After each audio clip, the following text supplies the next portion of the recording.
Mixçavên Dehak mirine tînên.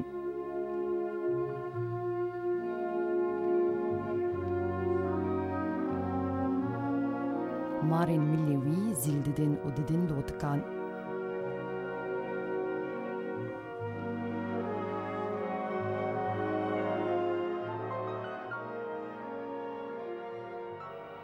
Vebûna Vulkanên çavên Dehak dibe destpêka têkoşîna Diroka kurdî.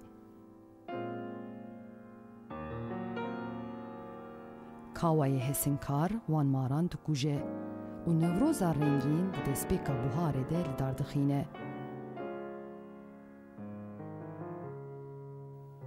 Mîre Hêkan vê bûyerî zindî dike û dibêje Dehak hîn nemiriye.